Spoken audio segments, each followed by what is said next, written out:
जय माता दी। हर हर महादेव। ओम नमो भगवते वासुदेवाय नमः। आप सभी को रंग भरी एकादशी की अनंत और अनंत हार्दिक शुभकामनाएं। रंग भरी एकादशी भी और अम्लिका एकादशी भी। आप सभी को पता लग गया होगा कि आज का वीडियो जो है आपके लिए बहुत ही इंफॉर्मेटिव होने वाला है।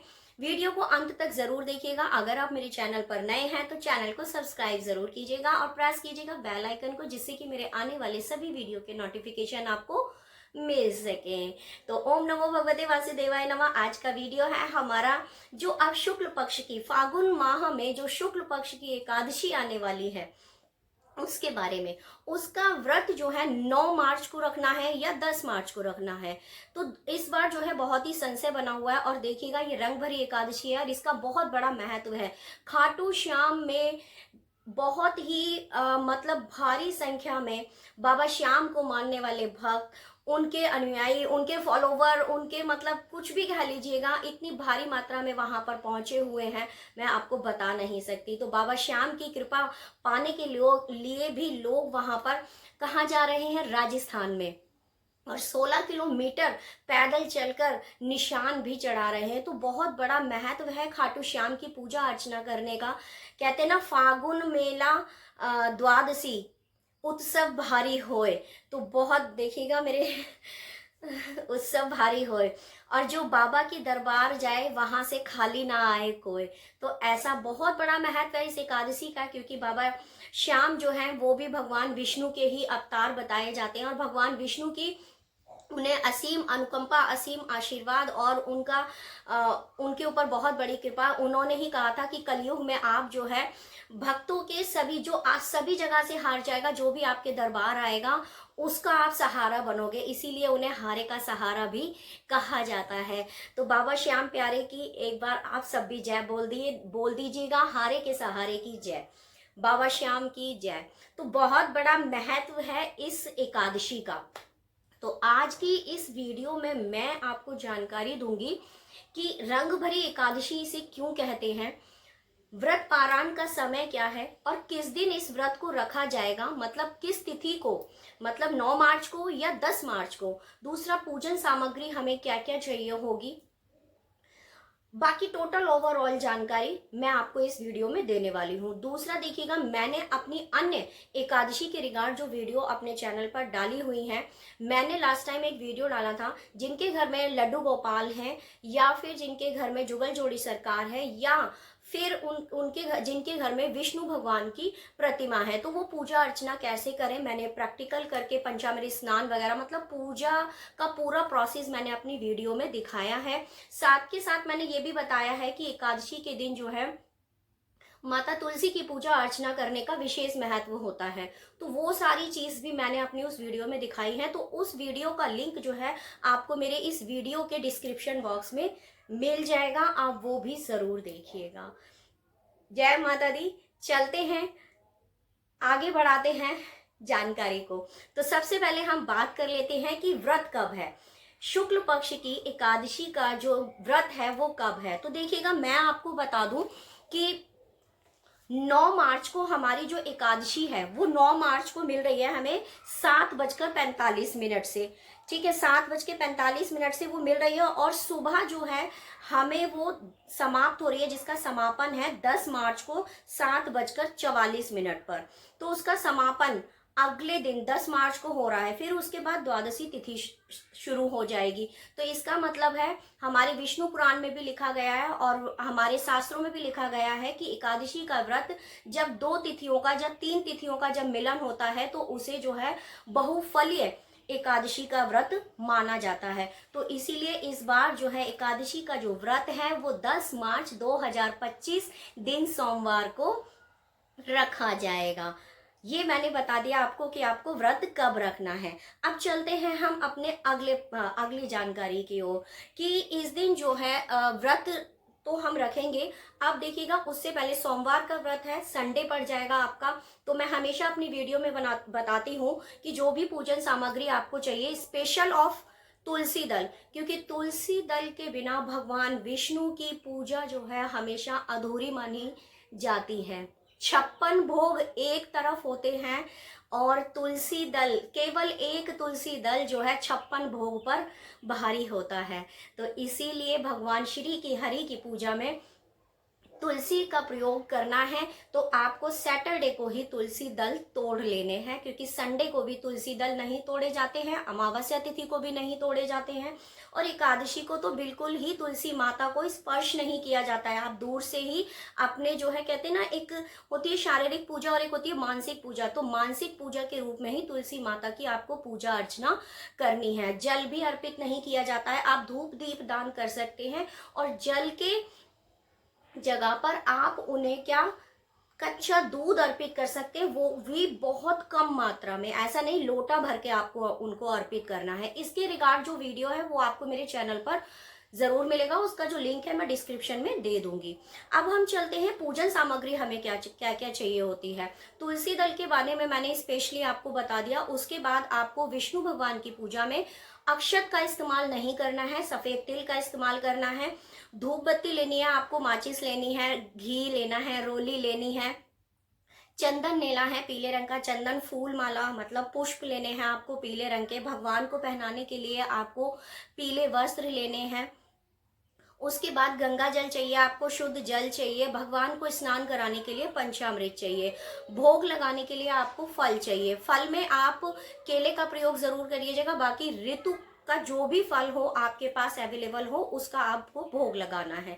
ध्यान रखना है कि इस दिन भगवान श्री हरि को जो है एकादशी के दिन आपको अन्न का भोग नहीं लगाना है, क्योंकि जो भोग आप भगवान श्री हरि को समर्पित करेंगे, अर्पित करेंगे, उसी भोग को ग्रहण करके आपको अगले दिन जो है अपना व्रत क्या करना है, पारायण करना है। यह व्रत 3 दिवसीय होता है। 10वीं तिथि से इसका जो विधि होती है, जो इसके नियम होते हैं वो शुरू हो जाते हैं। जैसे कि आपको बाल आदि धोने हैं तो वो आप 10वीं तिथि को ही धो लीजिएगा, शुद्ध जो भी होना है 10वीं तिथि को हो जाइएगा, ठीक है। आपको नाखून वगैरह नहीं काटने होते हैं, चावल नहीं खाने होते हैं 10वीं तिथि को ही। 10वीं तिथि से ब्रह्मचार्य धर्म का आपको पालन करना है, तामसिक भोजन आपको ग्रहण नहीं करना है। 10वीं तिथि को सूर्य अस्त होने के बाद आपको खाना नहीं खाना है, मतलब अन्न का ग्रहण नहीं करना है, आपको अन्न ग्रहण नहीं करना है। आप ऑफिस आदि में जाते हैं तो ध्यान रखिएगा, आपको जो है रात्रि के समय अगर आप भोजन कर रहे हैं तो आप फलाहार कीजिएगा, आलू ले लीजिएगा, शकरकंदी ले लीजिएगा, आलू के चिप्स वगैरह, मखाने हो गए, ड्राई फ्रूट हो गए, मतलब जो हम नवरात्रि के व्रत जैसे हम पालन करते हैं ना, एक समय फलाहार करके, ऐसे ही आपको फलाहार करना है। सूर्य अस्त के बाद 10वीं तिथि को भोजन मतलब अन्न ग्रहण आपको नहीं करना है, इस चीज का आपको ध्यान रखना है। और एकादशी तिथि को चावल खाने की विशेष रूप से मनाही होती है, और 10वीं तिथि को भी आपको चावल ग्रहण नहीं करने हैं, क्योंकि हमारे विष्णु पुराण में कहा गया है कि घर में इस दिन जो है घर में चावल खाने से, बनाने से या किसी को बनाकर देने से घर में दरिद्रता आती है। इससे व्यक्ति के जितने भी पुण्य होते हैं ना वो समाप्त हो जाते हैं, चाहे उसने कितने भी सत्कर्म क्यों ना किए हो। इसीलिए चावल खाने की एकादशी के दिन जो है मनाही होती है। दूसरा, वहीं द्वादशी के दिन चावल खाकर ही इस व्रत का पारायण किया जाता है, चावल का दान देकर ही इस व्रत का पारायण किया जाता है। तो अब मैं बताती हूँ आपको कि एकादशी व्रत का जो शुक्ल पक्ष की फागुन माह की जो एकादशी है उसका जो व्रत है मैंने वो बता दिया कब रखना है। अब पारायण समय की बारी आ गई, तो पारायण समय आपका 11 मार्च को है। 11 मार्च को इसका आपका पारायण समय है। तो पारायण समय आपका कितना है, सुबह 6:35 से लेकर और 8:13 तक इसका व्रत का आपको द्वादशी तिथि में पारायण करना है। पारायण कैसे करना है, जैसे आप नित्य क्रम वचन से भगवान लड्डू गोपाल की या विष्णु भगवान की प्रतिमा की, माता लक्ष्मी की पूजा अर्चना आप कर रहे हैं। मैं अपनी सभी वीडियो में बताती हूँ कि भगवान विष्णु की पूजा के साथ साथ माता लक्ष्मी की पूजा का बहुत बड़ा विधान बताया गया है हमारे विष्णु पुराण में। तो इस दिन आपको माता लक्ष्मी को नहीं भूलना है, माता लक्ष्मी की भी आपको पूजा अर्चना करनी है। आपके घर में लड्डू गोपाल है तो शुद्ध जल और पंचामृत स्नान करा करके उनको पीले रंग के वस्त्र धारण कराने हैं और खुद को भी पीले रंग के ही वस्त्र पहनने हैं। दूसरा क्या है कि आपको है ना ये ध्यान रखना है कि हरिवासर के समय आपको व्रत पारण नहीं करना है। इसके रिगार्ड मैंने अपने चैनल पर एक वीडियो पूरी फुल डिटेल में वीडियो डाली हुई है कि हरिवासर क्या होता है, लेकिन फिर भी मैं एक बार आपको रिपीट कर देती हूँ। उस वीडियो का लिंक भी मैं अपनी इस वीडियो के डिस्क्रिप्शन बॉक्स में दे दूंगी। हरिवासर क्या होता है मैं बता देती हूँ कि द्वादशी तिथि के पहले घंटे को हरिवासर कहा जाता है और इस दौरान जो है व्रत नहीं हमें खोलना चाहिए। और एक चीज और आपको ध्यान रखनी है कि यदि द्वादशी तिथि जो है सूर्य उदय से पहले समाप्त हो जाती है तो एकादशी व्रत का पारण सूर्य उदय के बाद ही हमें करना चाहिए। दो विशेष बातें मैंने आपको बताई, अगर आप इनका पालन करते हैं तो एकादशी व्रत के जो फल होते हैं ना, जो पुण्य होते हैं, वो आपको जरूर मिलते हैं। क्योंकि कहते हैं कि एकादशी व्रत का जो महत्व है, जो महात्म्य है, वो सभी व्रतों से सर्वोत्तम है। क्योंकि जगत पिता जगदीश्वर का ये व्रत है। कहते हैं जो इनकी शरण में एक बार चला जाता है उसके किस्मत के ताले ही खुल जाते हैं। तो ऐसा बहुत बड़ा महत्व है। आप कहते हैं कि इसको रंग भरी एकादशी क्यों कहा जाता है, तो कहते हैं कि इस दिन जो है काशी विश्वनाथ में, वाराणसी में जो हमारे बाबा काशी बाबा जो है गौरा माँ का जो है गौना करवा के लेकर आए थे। जैसे शादी के बाद एक बहू का गौना करवाने आते हैं, ऐसे ही हमारे बाबा जो है गौरा मैया का गौना करवाने आए थे। और वहाँ जब वो पहुंचे अपने कैलाश पर्वत पे, जब मतलब काशी में, जब वाराणसी में जब वो पहुंचे तो उनका स्वागत जो उनके गण थे उन्होंने जो है रंग गुलाल मतलब बिखेर के और उनका स्वागत किया था। तो इसीलिए इसे रंग भरी एकादशी भी कहा जाता है। अब बात आती है अम्लिका एकादशी। तो कहते हैं कि जब समुद्र मंथन हो रहा था तब ये जो आंवले का जो वृक्ष है भगवान विष्णु की कृपा से मतलब वहां पर उत्पन्न हुआ था। और इस दिन जो है भगवान विष्णु, दूसरी क्या है कि इस दिन जो है भगवान विष्णु को फल के रूप में आप आंवले का भी भोग लगा सकते हैं और आंवले के वृक्ष के नीचे दीपक आपको जलाना है, क्योंकि अम्लिका एकादशी है। तीसरी बात क्या है कि भगवान विष्णु को आंवले के वृक्ष में, कहते हैं कि आंवले के वृक्ष में भगवान विष्णु का माता लक्ष्मी का साक्षात वास बताया गया है। इसलिए दोनों की कृपा पाने के लिए सुबह और शाम के समय तो आपको जो है अनिवार्य है कि आप जो है घी का दीपक जरूर प्रज्वलित करें और भगवान विष्णु को जो है आंवले का भोग लगाएं, या आंवले की बनी हुई कोई भी चीज आप भगवान विष्णु को अर्पित कर सकते हैं।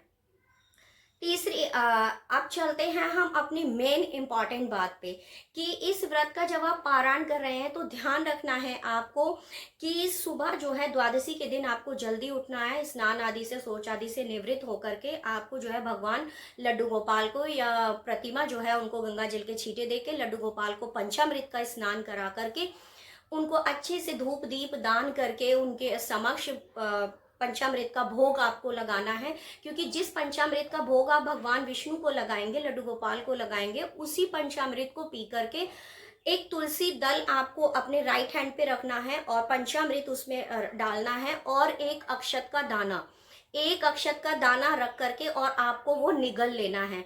तुलसी दल कभी भी चबा के नहीं खाया जाता है, ध्यान रखना, निगलना होता है। तो आपको निगलना है वो भी मंदिर के सामने बैठ करके जहाँ पे आप पूजा अर्चना कर रहे हैं। इसकी रिगार्ड मेरी पूरी डिटेल वीडियो ना मेरे चैनल पर आपको मिलेगी और उसका लिंक मैं बार बार इसीलिए कह रही हूँ कि उसका लिंक जो है आपको डिस्क्रिप्शन बॉक्स में मिल जाएगा।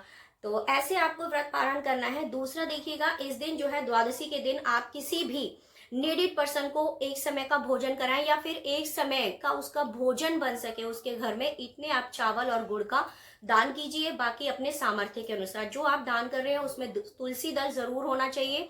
साथ के साथ दक्षिणा आपको जरूर देनी है। अगर आप किसी को भोजन दे रहे हैं, खिला रहे हैं, तब भी दक्षिणा दे करके आपको उनको नमस्कार प्रणाम करना है, ठीक है, और उनको विदा करना है। ऐसे ही अगर आप किसी मंदिर में दान वगैरह देकर आ रहे हैं तो तुलसी दल जरूर अर्पित करें उस दान में और दक्षिणा जरूर रखें।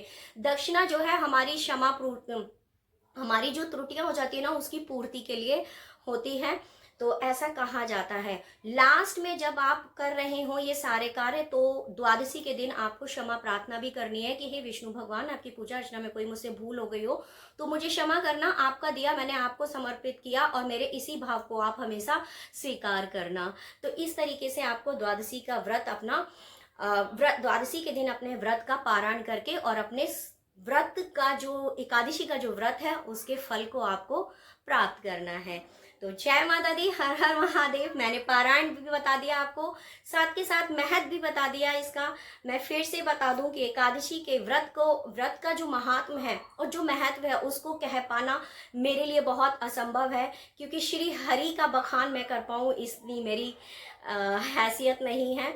बस अगर मेरे द्वारा दी गई जानकारी आपको अच्छी लगती है तो चैनल को सब्सक्राइब जरूर कीजिएगा, वीडियो को ज़्यादा से ज़्यादा लाइक कीजिएगा, शेयर कीजिएगा, जिससे कि और लोगों को भी मेरे द्वारा जो जानकारी आपको दी जाती है और लोगों को भी मिल सके और दी गई जानकारी से वो लाभ प्राप्त कर सके और श्री हरि की कृपा आप सभी पर बनी रहे। एक बार फिर से आप सभी को रंग भरी एकादशी की, अम्लका एकादशी की हार्दिक अनंत और अनंत शुभकामनाएं। फिर मिलूंगी मैं आपसे ऐसी ही एक और इन्फॉर्मेटिव वीडियो के साथ। तो जय माता दी, ओम नमो भगवते वासुदेवाय नमः।